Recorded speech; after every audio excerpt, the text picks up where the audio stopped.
world traveler, avid meditator, fashion designer, and entrepreneur, Dylan Knight. We cover several topics ranging from his travels to China, primarily what led him to living there for a decade, in addition to what led him to designing custom garments fashioned after unique Chinese styles, his road to button making, his acquiescence of the philosophy known as Wabi-Sabi, and how it relates to your life. And lastly, his advice for millennials who don't know what they want to do for their career. I really hope you enjoy listening to this podcast as much as I enjoyed making it. The links to his website and books that he mentions are below in the show notes. And without further ado, on to the show. We're here with the incomparable entrepreneur, teacher, world traveler, and avid meditator, Dylan Thomas Knight. Dylan and I first met in the monastery called Zen Mountain Monastery, upstate New York, Mount Tremper. Dylan was a housemate of mine, and he was one of the people who also was there for a program. Loved it. I'll let you take it from there as to how you got to the monastery. When I was 19, like many teenagers, I discovered or chanced upon a video of Alan Watts, probably on YouTube, overlaid with some psychedelic imagery. That kind of opened a new realm of thought and radically changed my perception of the world. And I was just really attracted to this whole new kind of world of thought that, growing up in this small mountain town I was in, I never had the opportunity to discover before. I was already living in the internet at that time, and my mind was completely elsewhere. It was anywhere else than where I actually physically was. And I remember at that time, maybe when I was 19 or 20, I remember searching for a retreat in the United States. Couldn't afford to go abroad to do a retreat. I didn't have the means. I didn't even really know what it was. But I had searched online for retreats in the US. And at that time, Zen Mountain Monastery, they still had their website. And this was maybe in, I want to say 2010 or 2011. And I thought, oh, that sounds great. But I never did it. I did meditate there for a while when I was like 19, 20, 21, but it was sporadic and short, intense bursts where I was like, oh, sit for an hour. And then I just got over it very quickly. And I didn't touch upon it again for many years.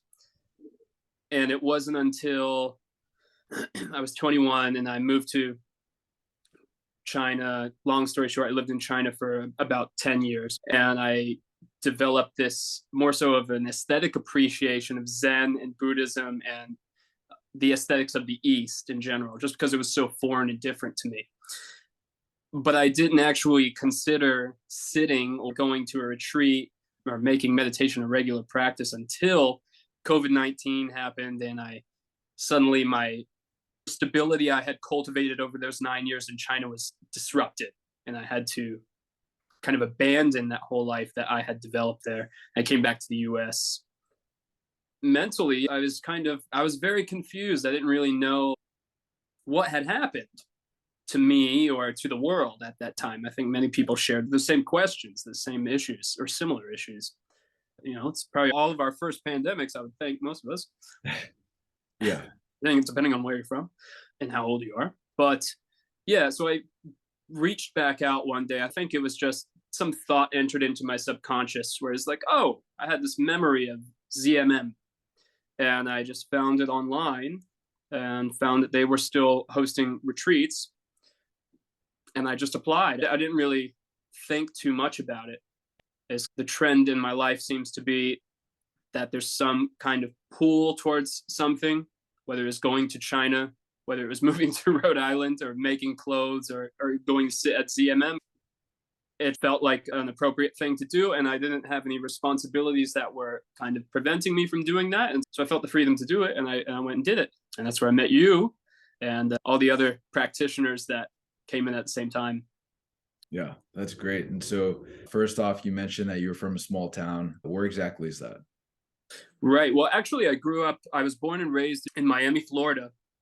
And my family and I lived there until I was about 10. So from 1991, I was born in 91. From 91 to 2000, Yeah, the winter of 2000, and then we moved to the middle of nowhere in North Georgia, Pickens County, Georgia. Population about 10, I believe 10,000 at the time. Not much going on there. It's kind of a cultural black hole. And so I lived from 10 to 17. Those like really important developmental years for figuring out who you are, where you're at in this hierarchy of, peers and whatnot. And when I was 17, I moved back down to Miami. Not much going on there. It's kind of a cultural black hole. And so I lived from 10 to 17, those like really important developmental years for figuring out who you are, where you're at in this hierarchy of, peers and whatnot. And when I was 17, I moved back down to Miami, and I lived there for 2 more years. In the summer of 2012, I moved to China. Yeah, I was between Miami and Pickens County, Georgia, until I was about 20. Yeah, 21. You went from Miami, Pickens County, back to Miami, straight to Beijing, or what part of China did you go to?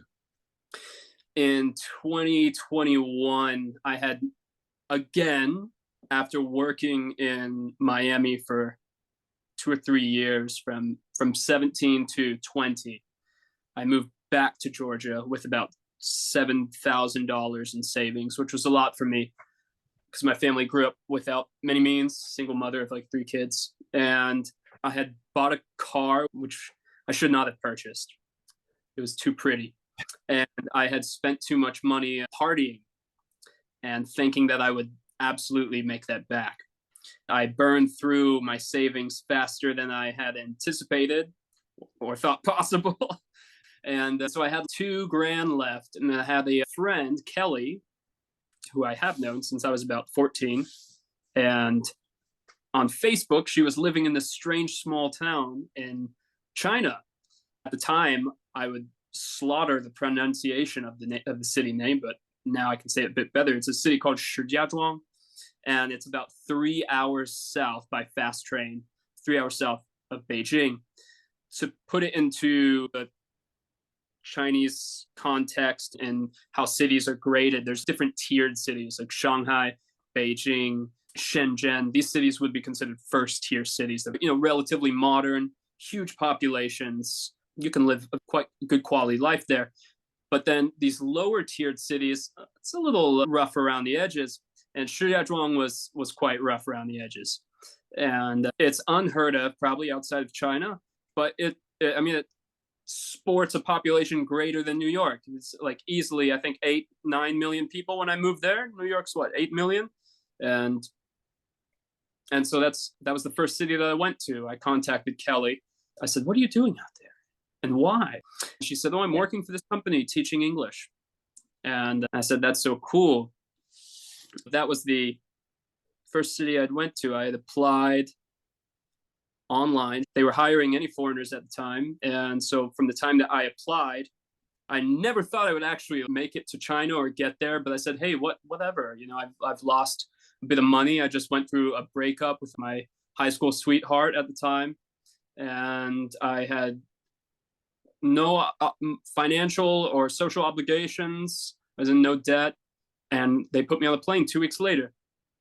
I went to Shijiazhuang. I stayed there for about 6 months before I moved to Beijing because, to put it lightly, we were illegal. And so about 6 months into our stay there, we had undercover police coming into the center and filming us. And our boss got a call from the police. Kelly and I, got a call from our boss saying that police are on the way to our apartment. We need to pack our things within the next hour and be out of the city. And I was 21. I just turned 21 and 6 months into this adventure in China, and then having to suddenly relocate because we were criminals. And I moved to Beijing at that point in the winter of 2012. That was to Beijing, where I stayed for the next 9 years. Yeah. So to answer your question, Shijiazhuang, 3 hours south. Okay, so you left when you were 21 with $2,000 in your savings account. You get there with a friend of yours named Kelly. Without Kelly spiking your interest, or piquing your interest, then you would have most likely not have gone to China, or at least that part of China, correct? I think surely not. Where else would you have gone? I probably would not have left the United States. Yeah. I didn't have enough money. I had no credentials. I had no experience. I never graduated, or I hadn't graduated high school at the time. I had like a 10th grade education on paper. I was not expecting to be hired. But the market in China for English teaching was drastically different 11 years ago than it is now. Yeah. And so at that time, they were basically taking anybody. And I applied on a whim out of curiosity. And they got back to me very quickly and asked me a couple questions, set me up with a visa agency, and got me my passport. And I walked into my mom's room, who I was staying with at the time, right when I was 20. And I said, I think I'm going to China. She didn't believe me. I think I'm going to China. My passport's here. And here's a plane ticket. Yeah, how it went. Oh yeah, I'm sure that probably went over really well with your mom. My mom was excited for me. Surprisingly, it took maybe about 3 or 4 years before the realization dawned on her that maybe I'm not coming back. Yeah, but she was very excited for me. Actually, I was surprised. Yeah, it seems as though every foreigner that I know that travels outside the country do so for maybe a couple months max, because they're part of a program or something. You were not part of a program. You went seeking for something different. And by happenstance, you happened to stay for a couple of months or years before you became illegal for a little bit. I had been working under the table for several years, maybe about 3 or 4.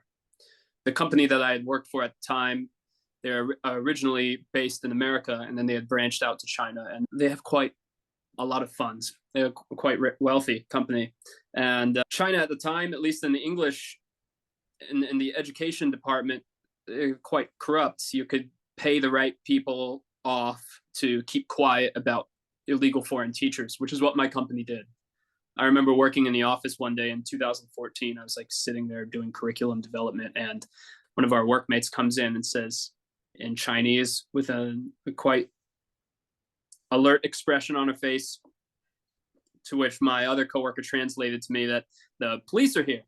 And I see the CEO of the company, who's about 10 meters away from me, come out of his office, leave, and it turns out he went to the ATM because he's coming back into the office, and he has stacks of red 100 RMB bills. Yeah. Probably about, in total, I don't know, maybe $10,000, $15,000, and putting it into a brown paper bag, and comes back about 25 minutes later. Everything's fine. Don't worry. Don't worry. It was his message to all the foreign teachers, half of which were illegal, half of the other half who were legal. They were on proper working visas. The problem disappeared. And that was quite common at the time. You don't see that much anymore, to the best of my knowledge. But that's how it kind of went 10 years ago. The whole scene was very different. There's such a, and still is, a very high demand for English teachers. Yeah, undoubtedly. Yeah. So the next question I had for you was, what do you remember being the biggest obstacle when you first moved to China? Yeah, just not being able to speak the language. So when did that stop being a problem? When I started taking Mandarin seriously and started studying. Yeah, I did about 6 months of classroom courses with a proper size, 20 odd foreigners in the classroom. But I never really cared for the classroom setting when I was in high school, or even when I was there in China. It wasn't for me. I always like to do things the way I want to do them, which is not raising my hand and waiting to say my answer among a group of people. So I quit those classes after about 6 months, and I would just talk to people. I'd talk to my taxi drivers. I would go to bars and talk to girls. I would make friends. And if I saw someone smoking a cigarette, I'd ask them if I could borrow their lighter, and then I'd light up and I'd just start trying to make conversation. I'd make all the mistakes that I could make. And I just tried to not worry about being absolutely terrible at Mandarin, because I was. And I'm still not great. Yeah, learning the language just Hmm. I mean, it changed the whole experience. Yeah, definitely. You and I briefly spoke about this last time we spoke on how you found a sort of framework that helps you memorize languages. Can you recap what that framework was to help you memorize languages a little easier? I mean, language is a tool for communication, right? A lot of people get hung up on grammar or saying things perfectly or developing a native accent. But the goal of language is to convey meaning. So if I had to do something, I had to convey that meaning. Every time I ran into a wall, there's something that I needed or something that I wanted to do or a place I wanted to go or something that I wanted to say to someone. That's a wall that I had to break past. I tried to sit and grind out vocabulary, drill sentences, but it's just so damn boring to me. I'd much rather just be in an immediate situation with someone face to face and say, I'll try and say a sentence, and then I say, well, how do you say this word? They'll tell me, I'll plug that word into the sentence, and then having that context that necessitates me knowing that piece of information or that word or that sentence, the necessity of that, my brain can latch onto, and it's kind of that neural pathway is developed quicker for me than it would be having just to drill things out that I might not ever use. So. Yeah. Yeah. It's probably, and this is just a presumption since I spoke with a friend of a friend recently who also went to China to be a teacher for 3 months. She was limited with the amount of Mandarin that she ended up remembering. So, for instance, she could teach gymnastics class, and that's where her knowledge laid. For you, how long do you feel that it took for you to be completely fluid or comfortable enough that you can go to damn near any part of China, whether it be a tier one city or a city that's pretty tough, like the one you started off at?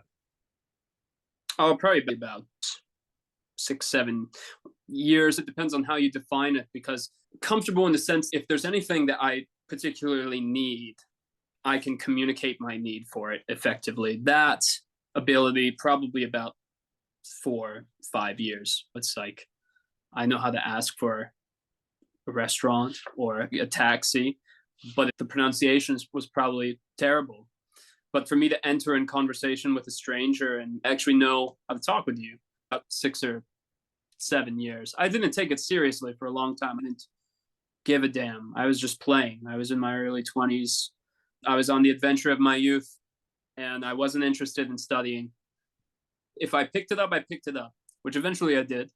For the first several years, it wasn't necessarily an articulated goal. It wasn't until about 25. My personal goals are shifting, and they now necessitate me learning the language. And so I'm going to take it more seriously. And that's when play turns into profit. Yes. Beautiful. All right. Well, that also is a beautiful segue for what you currently do, and also why you chose, out of all the things that you could have ended up becoming an avid enthusiast on in China, you chose garments, and you chose dyeing, creating your own, I want to say fabric, but I know you create and manufacture your own buttons. Right. Yeah. So why did you decide garments? We can take it from there. Yeah. To begin, I'd have to go quite a ways back to when I was about 8 or 9. I remember I had this Miami Dolphins shirt I really liked when I was about 9 years old. I liked the Miami Dolphins when I was a kid. I thought the shirt was so cool. I also had the matching hat, and I remember the photo is still probably with my mother somewhere, but I had asked my mother to take a photo of me wearing this Miami Dolphins shirt and hat, and I had struck a pose that I thought was cool and aloof, a 9-year-old's perception of cool. That's the first core memory I can recall of me cultivating some interest in clothing or the aesthetics of dress. Around 13, 14 years old, I got really into punk rock. I went to this small high school, Piggins High School, in the middle of nowhere, Georgia. And the couple friends that I had were punk kids. I mean, they were older than me, and they had tattoos and piercings and studded belts and crazy hair. There's a tribalistic aspect to it where we all shared the same interest in music, the same kind of angst or frustration from living in this kind of place that we hated and this culture that we didn't identify with. And there was something cathartic about expressing myself in that way. And I still have old pictures from high school, and it's like a less subtle version of who I am now. Yeah, I was always interested in clothing as a form of expression. As a teenager, I was really interested in Japan, not because of anime, but because Japan at that time had this really cool rock scene. And these were bands that they just dressed up crazy. They had crazy hairs. It was like glam rock, but not glam rock. It very much only existed within Japan. And it's called Visual Kei. It was these really effeminate looking guys. It might not be what you're imagining, but they had crazy contacts and contact lenses and makeup and just wild hair. And then the music that they played was hard and brutal and just nothing you could ever find in the United States. And I lived on the internet at that time. I just absorbed this culture that I'd never actually physically interacted with. It was just through computer interface. I wanted to become that. I was so impressed by it. It became my world for several years. I would shave my eyebrows off and wear contact lenses, and I had a mohawk and I had tattoos at 17. I had 8 piercings on each ear and my nose and my lips. And I'd take all my shirts, my jackets, and cut holes in them, throw bleach on them, burn the threads, open up the hems of everything and sew zippers on shit. And I was just exploring. I had no money. I couldn't afford nice things. My mother was quite poor, but I still had this desire to express what I thought was cool and was different, and kind of said fuck you to the place that I lived. I really hated where I lived. I couldn't stand the lack of culture that was there. It just wasn't where I wanted to be. In my mind, I was in Japan. I thought, yeah, I'll be this way forever. But yeah, I don't think I could see myself at 31 now dressing that crazily, even though I admire people who still kind of do. I've gotten a little more conservative as I've gotten older. Your eyebrows are fully grown. They are here to stay. They're here to stay. I quite like them where they're at. But it was fun to experiment. You know, if you want to be angry, I just draw them a couple degrees higher. You know what I was going to say? It must have been hard for people to tell what you were thinking since your eyebrows were off, like on days where you didn't draw them. Oh, maybe. I don't remember. Maybe people didn't know what I was thinking, but I knew what other people were thinking, and they thought I was insane. In retrospect, it's no surprise to me that I was bullied. But this desire to express what I found to be beautiful or interesting through clothing has followed me throughout my whole life. And it, with me, has also become more conservative, but there's still a desire to explore areas of dress and aesthetics through clothing that are seldom visited or touched upon, if that makes sense. Yeah. And you know what? You bring up a good point. So one of the areas that I know nothing about, and that you, in your own words, said that if you were going to be the guru in anything, it would be this. And it's the aesthetics of, I believe, Wabi-Sabi. Wabi-Sabi. What is Wabi-Sabi for people that are listening and they have no clue, just like me currently? Yeah, Wabi-Sabi, I'll preface this by saying that it's a difficult term to put your finger on. It is many things. It is a philosophical outlook on life. It is a certain aesthetic. It is a design outlook. It can manifest in many ways. It can manifest in everyday life. It can manifest in nature. It can manifest in music and clothing and art. The philosophy itself, Wabi-Sabi, originates from Japan. The closest English words that point to the meaning of Wabi-Sabi, but don't actually encompass it, would maybe be rustic or imperfect. And though the description of it will not do it justice, a popular method of explaining it would be that perfection doesn't actually exist, but things are perfect in their state of imperfection. We saw the brutalists in modern aesthetics now. We want clean, straight lines. If you look at the mansions and the modern mansions in Beverly Hills. These homes are almost clinical. They look like hospital rooms, and their cleanliness and their, the geometry of it, and spick and span and white, and not an ounce of dust, and no sign of age, and no cracks in the wall, or no irregularity to it. It's all very clinical, like a morgue almost, or a hotel lobby. I'm very fearful of trying to define Wabi-Sabi, because it's easier to say what is not Wabi-Sabi than it is to say what is Wabi-Sabi. The underlying perfect nature of things in their imperfection, whether it's, for example, a popular station of Wabi-Sabi would be the Japanese teacups. Sometimes if a piece of pottery or a teacup is dropped, well, instead of tossing the teacup and buying a new one, there used to be, I'm sure they're still around, but to a much smaller extent now, some artisans would take those broken pieces and they would repair them by inlaying gold into the cracks. And so the cracks would become even more visible, but it would actually be beautiful because of its flawed nature.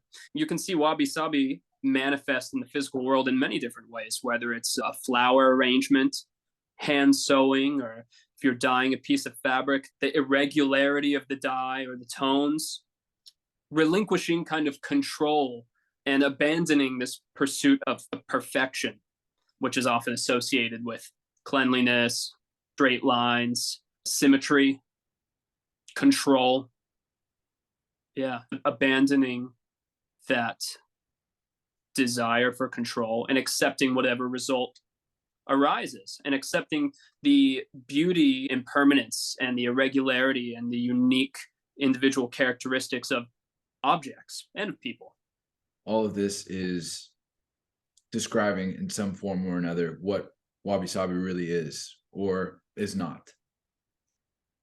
It's difficult to say. It's kind of like saying what is beautiful. You can't really articulate what exactly it is, though we make many attempts to.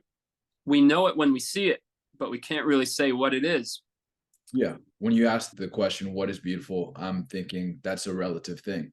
So for Wabi-Sabi, would you say it's equally as relative, or it's just equally as ephemeral? The word ephemeral is pointing in the direction of Wabi-Sabi. Yeah. There's a great book, which I have right here with me. It's called Wabi-Sabi for Artists, Designers, Poets, and Philosophers. It's a really good short book. Who's it by? It is by Leonard Koren. That's Leonard, Leonard, Koren, Koren. And it's a great little kind of synopsis of what Wabi-Sabi is not, okay, and it points in the direction of what it is. Side note, I'm going to put a link on under the description for YouTube, people watching on YouTube, and then people listening on Spotify. The link will be to the book. He has another book on it as well. But it would be easier to give you an understanding of what it is by being able to show you visual examples. Like? Well, the cover on the book is not a bad example. There's also some good imagery. It's a dead, fallen leaf that's been chewed by a couple insects. It's browned and apparently fallen off of the tree or the plant it was a part of. But the beauty is to be found in the transience of it, rather than having this perfectly green leaf that we hope to preserve in some relatively perfect state. It's beautiful because it doesn't last and because it's on its way out. That's why it's special. This philosophy is, I don't think you can separate it from Japanese Zen Buddhism, which focuses so much on the impermanent reality of everything that we encounter in life and ourselves. That everything is on its way out and it's precious because it won't be here for very long. And you actually can't control it, at least not to the degree that we would like to believe we can. And that scars and passage of time, irregularities, and much, much more, all of these different qualities amount and manifest in an individual object or an individual person. And those particular qualities or those hardships that object or that person has endured actually are at least a huge aspect of what makes that object or that person beautiful. In a world full of filters which make ourselves look perfect, actually there's a lot of, if you look at an old person, they're usually quite beautiful. So the beauty is in the wrinkles or the creases. Wrinkles or creases can be part of it, sure. Yeah, it's taking a twist on what we've currently deemed beautiful is in our society. Instead of making it so that it's this clean, presentable, filtered subject, it is this, in your words, rustic, now in my words, naturalistic subject. Yeah. Yeah, to link this with what you're currently doing, what would you call your garments? What is the style of them? I would say it's clothing made with Wabi-Sabi as an underlying philosophy. Each garment is made with natural fabrics, natural dyes, as much hand sewing as I can do, many irregularities to the textiles, to the hand stitching, to the other details like buttons. The clothing itself draws a lot from Chinese garments from within the past 100, 200 years ago, the previous Chinese dynasties. Also with a mix of Western influence. I can't shed the fact that I'm American and that America has had a great cultural influence on me, and the aesthetics of Western dress, not particularly from our generation, but from a couple generations past, have influenced me greatly. And so it's a combination of those two that I merge and manifest in the clothing that I make. Also, besides the American influence and besides the Chinese influence, there are Zen aesthetics, even though Zen originated in China. Japan did something that I found very interesting with Zen, and that they created their own unique aesthetic language that is part and parcel of Zen. And in Japan, I wanted to bring some of that into my clothing. Also, I use traditional Japanese dyes as well, dye methods, traditional Chinese natural dye methods as well. There's a level of control that you have to abandon when you're working with these natural dyes. You could drive yourself up the wall trying to consistently replicate a particular dye, because it changes. If you change the dye ratio slightly, the mordant ratio slightly, the modifiers like iron to modify the dye slightly, you're going to end with a completely different result. Instead of trying to control that, I'm not going to. And whatever I get is what I get in regards to the dye. There are some things I can control. Obviously, I can control patterns. I can control measurements. But when it comes to the dye or the other details that I make, the buttons, the leather buttons or silver buttons, there's a certain amount of control that I just have to let go of and enjoy the irregularities of that particular detail or that particular piece. The value of the piece is that there is no other piece exactly like it. That's why people are special. That's why antiques are special, because there's oftentimes only one of them, and you'll never find another one like that. I found that very appealing. I wanted to make garments that I found beautiful and unique and have an identity of their own. They can't be replicated. And if you want to replicate it, if you want to copy it, good luck. It's a lot of work.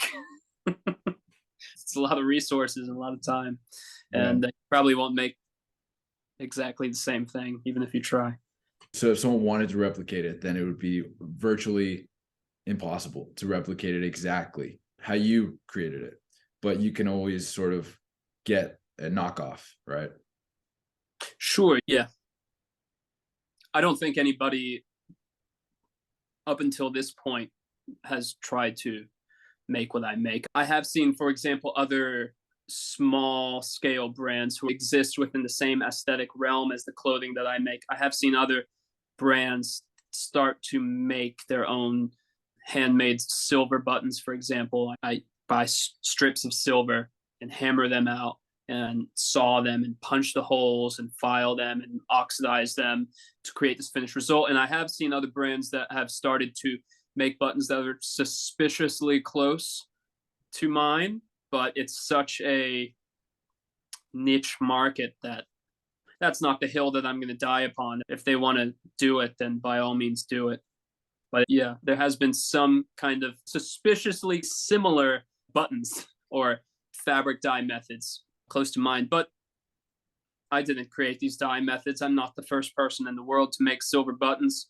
I'm taking what I learned from others and I'm expressing it in my own way. I don't want to abandon the past completely. I borrow most everything I know from the past. And if somebody else wants to borrow that from me, then borrow it. Yeah, that's good. A sort of baton passing of button making in this case. Maybe. But who taught you how to make buttons? I was really interested in 2016 in making a leather button. I had this old pair of Doc Martens that I had just worn to hell and back, and you could see my foot through the sole. I said, oh, these have passed on, and maybe I can use the corpse for something. And I cut the leather off with a leather working knife, about a hammer and some hole punches. I scoured the internet for how I could possibly make them. If you just use plain leather, they'll be too soft. They need some form.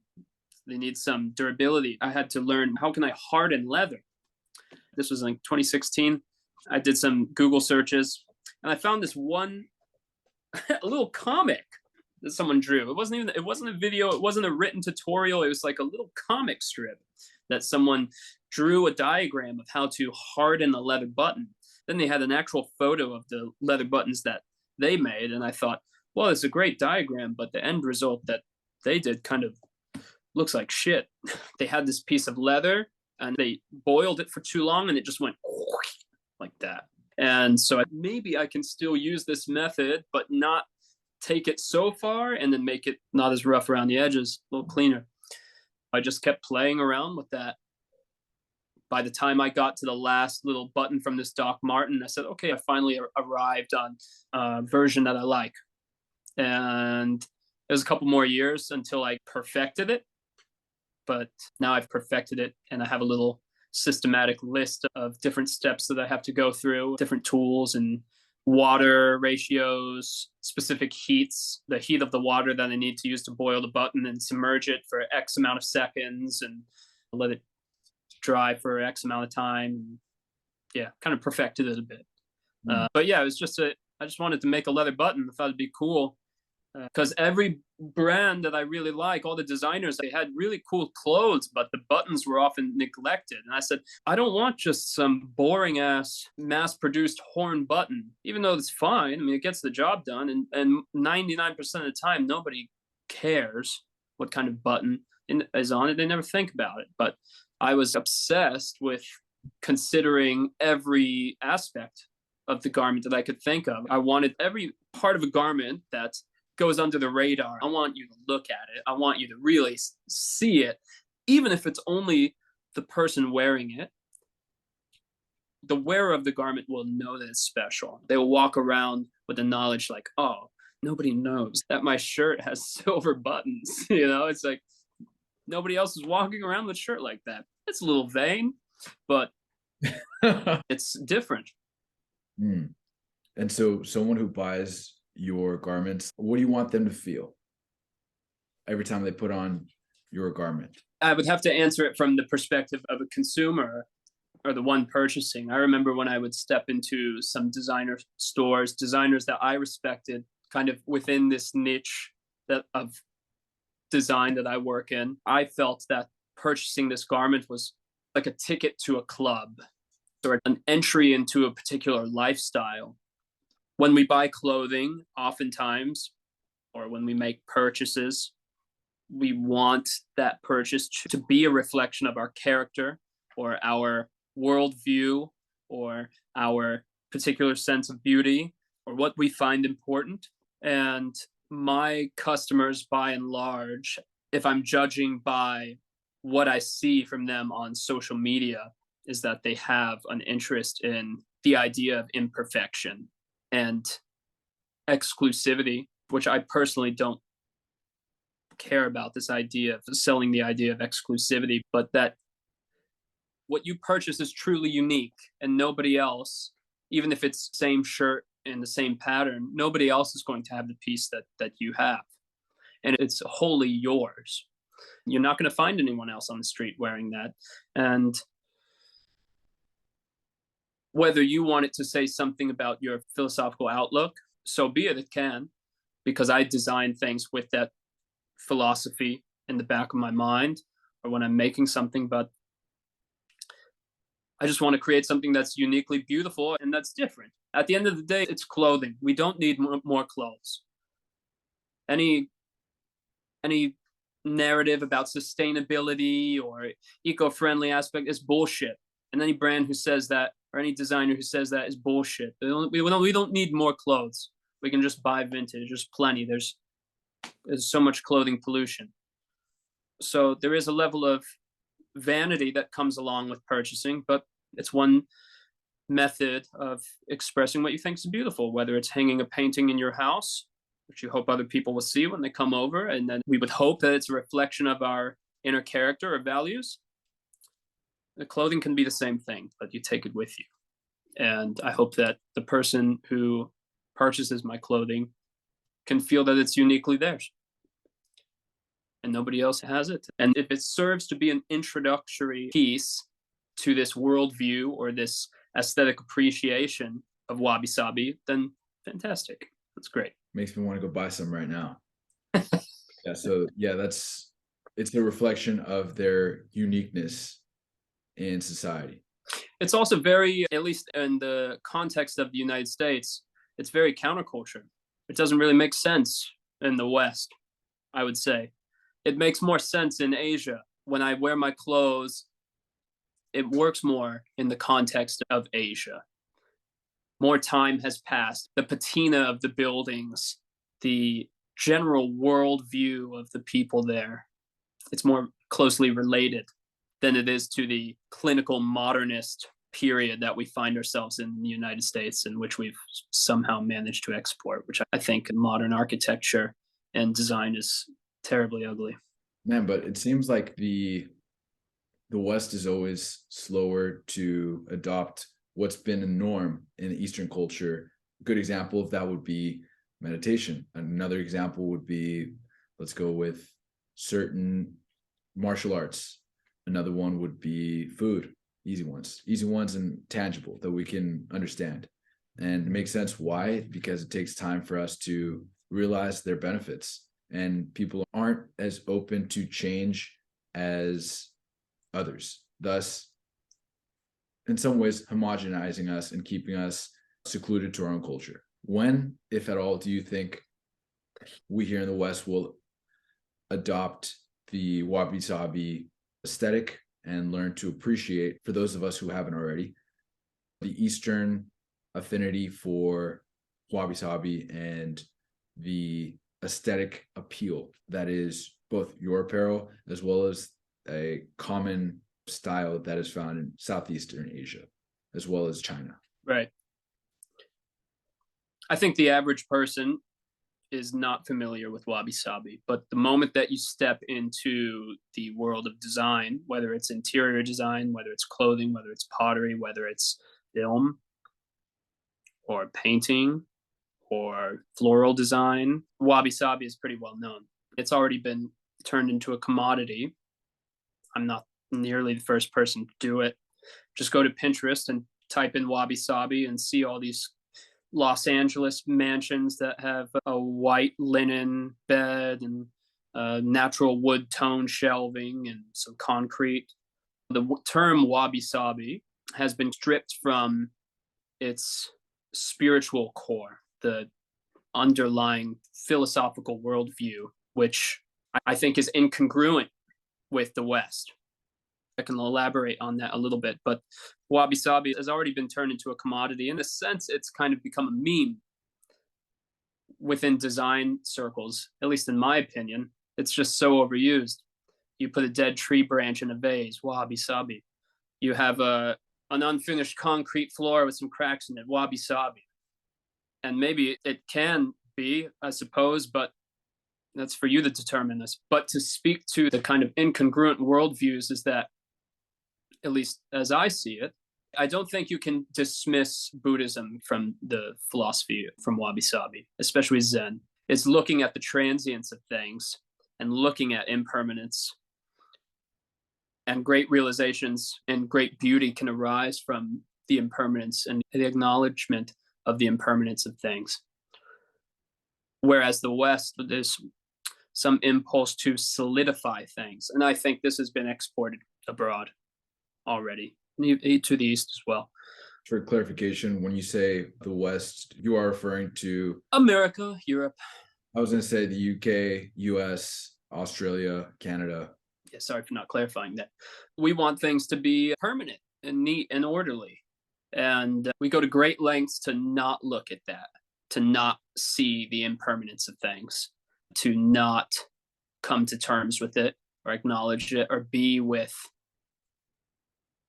the inevitable falling apart of everything, right? And Wabi-Sabi, to me, looks directly at that and says, this is it.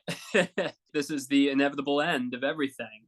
And instead of trying to dress it up and make it nice and neat and perfect, we look at it for what it is and say, no, it's beautiful for that reason. I remember my grandfather, for example, before he passed away, he's this old man.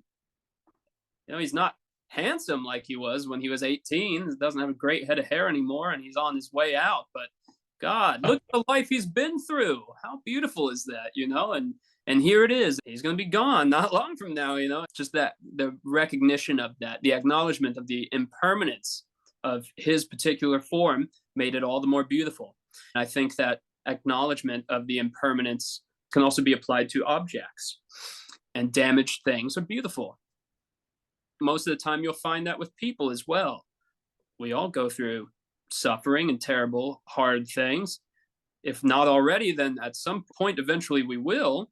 But it's interesting to find that when presenting the hypothetical question as to whether or not people would, if given the option, go back in time to avoid those circumstances which they found so difficult, more often than not, you'd find people say, no, they wouldn't change.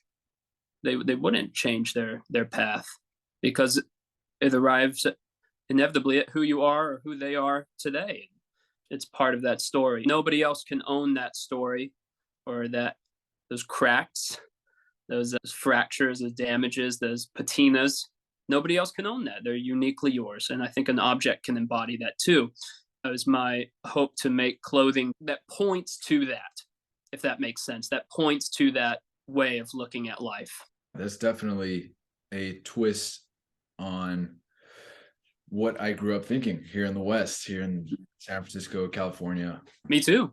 Sort of like the filterless truth, whether it be a crack in the floor or whether it be a scar, something that typically is thought to be what we are typically averse to, learning to not only appreciate it, value it, instead of devalue it. Or try to hide it. Yeah.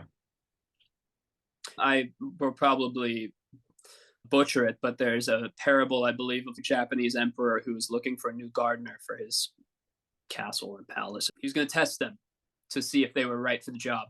He found this one renowned gardener, and he said, okay, clean up this garden, make it look presentable, and I'll be back tomorrow and see if it's what I'm looking for. The next day, he goes, after the guy's done with his work, and he goes to the gardener and he fires him immediately. He told him, absolutely not. Don't you ever come back here. You know, and he's like, why? What's wrong? He's like, there's no leaves on the ground. There's no death. It's all too clean. It's too perfect. It just shows one side of life. There's no imperfection to it. It's all, you got rid of the transience of things, and you only presented this false picture of permanence and perfection. There needs to be a balance. And in the United States and in the West, by and large, we are looking to create these permanent monuments that will last forever, or, you know, it's hard for even me to describe. I have an emotional understanding of it, but I'm still learning how to articulate it in words. Yeah, and I've never been there, so correct me if I'm wrong, but in China, aren't there monuments as well that sort of point towards the same, maybe not aesthetic truth? I'd say similar to how we have these obelisk or these monuments that seemingly will stand the test of time, aka will surpass humanity, will surpass us probably. In China, do they have similar monuments that don't focus on the impermanence, more so just the modern, nuanced one-sidedness of things? Yeah, this is where it gets kind of wishy-washy for me because yes, any society or anybody who wants to who designs a building, they design it to last, right? And China, traditionally, the architecture is very symmetrical. There are rules, and you have to work within those rules, and it's made to last. If you're going just by the measure, we don't purposely design our buildings. Well, maybe now some buildings we do with like planned obsolescence. Maybe the Motel 6 is the most wabi-sabi building of all, right? It's like it's not going to be around for the next 100 years probably, but that's not the only way of defining it. And actually, I may have made a mistake of using that example in the realm of architecture to define it, but more so it's that perfection is actually present in what we often consider imperfect things. It's the leaves falling from the tree. Autumn has come and it's just as fine as spring. You've knocked your nice handmade ceramic glass or cup off the table. Now it's chipped, but that's its story and you can't change it. And it's uniquely that particular piece of pottery story. The adoption of this outlook, instead of saying, oh, shit, why isn't it the way I want it to be? If only I had not done that, or I can fix it, or I can make it look good as new. Saying, no, I love you just the way you are, you know? Wow, yeah. There's elements of unconditionality and appreciation of the inevitable. Yeah. Enjoy your wrinkles. Don't get Botox. Oof. Oh yeah. Person that comes to mind is like Sylvester Stallone when you say that. I think he's the poster boy for Botox. Uh, who knows? Maybe when I get old, I'll be surprisingly more attached to my looks than I had assumed, but I hope not. Yeah, well, I think if that's the case, then hopefully you're with people who will call you out and call you a hypocrite. Maybe replay this podcast. Please do. Well, that's good. And then the final questions to wrap up, since I want to be respectful of your time and mine. All good. How would you say the philosophy of Wabi-Sabi, which you have come to learn as well as practice in your own business? So how would you say that it's affected your overall view of life and then your business? It's another moment where I don't think I can separate Wabi-Sabi from my interest in Zen Buddhism. I think it's done a little bit of good and a little bit of bad, in that if I bump my knee now, I don't shout or hit the table like I did when I was 19. But it's also extinguished the ambition of yesteryear, if that makes sense. You know, the idea to make X amount of dollars or own a house or check off these things which I thought were necessary to live what I considered at the time to be a fulfilled life. It's extinguished a lot of those flames. And now I feel if I just make beautiful things and if I'm getting by from making those things, then hooray. But if I don't build an empire, then hooray. Fine. Yeah, that's very interesting. You might call it lazy. And I'm sure many do. At first glance, if I didn't know like that you have adopted this philosophy of finding what is enough for you and being happy with that, then I would say, well, you're just not as ambitious as you should be. But even then, it's relative to what the person who is judging expects a person's ambition level to be. That being said, I wanted to say your new approach to life sounds very similar to Maslow's hierarchy of needs: food, water, shelter. Once you have all those, then anything else would be a bonus. There's the non-negotiables, and then there's the actualization. Correct me if I'm wrong, but it sounds like you have found enough. You're happy with enough. And at times people may see it as you not doing everything that's in your power to go above and beyond to achieve monetary success. But in your mind, you're happy with what you have. And that is enough: food, shelter, water, opportunity to craft a business which revolves around a philosophy. I should preface that by saying that I grew up relatively poor. I grew up American poor. So I'm no kind of stranger to waiting till the end of the month when my mom gets food stamps and yeah, we got some nice food to eat for the first 2 weeks of the month. I still remember living like that, very below my means.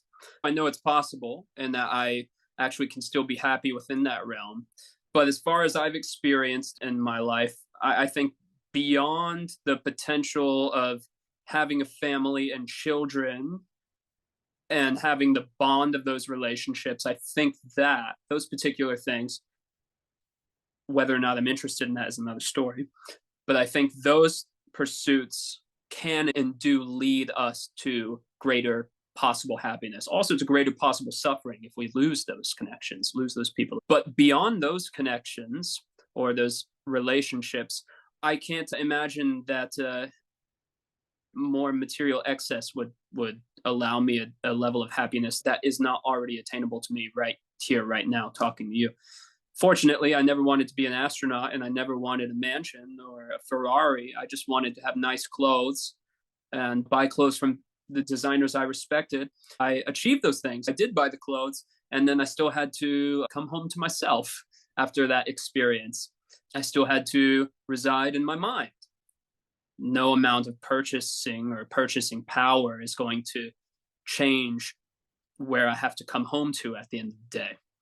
So, like I said, fortunately, my pursuits were designer clothes are expensive, but they're not Lamborghinis. They're not yachts you can pursue endlessly ad nauseum. I am very comfortable living with quite little. Still, I like luxury. I like nice things. I like beautiful things. I like to surround myself with things reflective of who I am as a person. And I don't want to get rid of those things. I'm attached to those things. I like having those things around me and I want more. But I know from experience that I'm able to live without that and actually with much less, and part of that awareness is that I have lived with much less before and I was completely content at the time.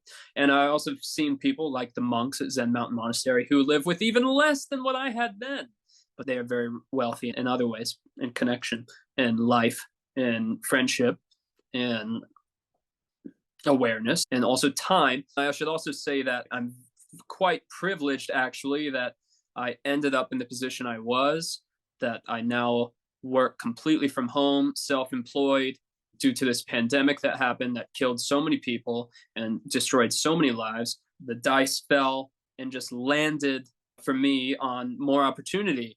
My life improved. It got easier. It got better. I work very little. I have a lot of time to read and do what I want and explore what I find creatively meaningful. And if I didn't have that time, if I had to work a 9 to 5, we might be having a different conversation right now. So I'm speaking from a place that I feel, or I acknowledge that by luck of the draw, I'm very lucky to have the ability to pursue those things. And that I didn't make any mistakes along the way in regards of like getting tied down anywhere. No relationships, no kids, no debts, none that left me with a ball and chain on my leg. Congratulations on not having debt, remaining single so that you can pursue exploring, since you're a world traveler, playing with your interests, reading, dyeing, fabrics, not literally. What advice, skills, tips, strategies would you recommend millennials, adults from the age of 25 to 40, either pick up, think about in greater detail, or hone in on and cultivate? These are millennials that don't know what they want to do with their life, don't know their passions, their skills, and are, some might say, rudderless, some might say clueless. I will say lost. What advice would you give to them, since you were in that position several years back? Yeah, there is a letter that I believe a high school student wrote to Kurt Vonnegut, the author of Slaughterhouse-Five. This was when Kurt was already in his 80s, I think, and he asked a similar question. He said, well, do you have any advice for the young? I want to read that because it's the same advice that I would give. It's not original, it's not my own, but it's what I would give. He said, what I had to say to you, moreover, would not take long. To wit, practice any art, music, singing, dancing, acting, drawing, painting, sculpting, poetry, fiction, essays, reportage, no matter how well or badly, not to get money and fame, but to experience becoming, to find out what's inside you and to make your soul grow. And I think that's so true. Even if you don't think you are a creative person, see what you're capable of. And that can manifest in many things. It can manifest in exercise to see what your body's capable of. It can manifest in painting to see what your eye for life is capable of, your eye for beauty. It can manifest in a myriad of ways, but to dive into some creative pursuit and see what happens, play, and expect nothing from it, because this idea of sellout is when they're not doing it for play anymore. They're doing it for some ulterior motive. And we recognize it. We know it when we see it, when someone's being inauthentic. And in the realm of creative pursuits, we often recognize that when we see that the artist is no longer playing for the sake of play and for the joy that comes from play and exploring what great things might come out of that play. So play, live your life. If you want to pursue financial wealth, pursue it. There's nothing morally wrong with acquiring wealth, but to abandon play completely, I think, will lead you to a bit of a dead zone in that, well, now what? You have everything externally, but there's still a lot internally that you haven't explored. So play. Children do it. It's so obvious. It's the most obvious thing in the world to children is to play. We slowly get that beaten out of us. Some of the best people I've known in my life have been like people much older than me who still love to play. So play. Dylan, thank you so much. Where can people find you if they want to buy your apparel or learn more about you? The best place to contact me would be currently my Instagram, which is instagram.com/thoughts.of.other. Okay. And so if I were to search thoughts of other, it'd be the first account? Yes. So thoughts.of.others. Other, no S at the end. S at the end. Okay. And then make sure to add the dots because yes. Without the dots. Because somebody else took the account that I wanted. Good to know. Okay. Yeah. I'll put the link in the description below, put it in the show notes. Otherwise, Dylan, thank you for your time. Thank you for enlightening us with your philosophies, with your gratitude on how you see things, with telling us why you chose to go to China and so much more. Thank you so much. I just wanted to take this time to acknowledge you for being one of the most interesting people, and I say that genuinely, that I've ever come across in my life. Thank you for being open, playing, and trying things that others are too scared to. Other than that, I really hope that everything goes maybe not exactly according to how you want it to, since that's how we grow, is when things don't go our way, when mistakes happen. When mistakes do happen, I hope that you learn from them and you're able to leverage everything so that everything eventually goes in your favor. Wonderful, man. I feel the same for you, and I really appreciate the interview. Thank you so much.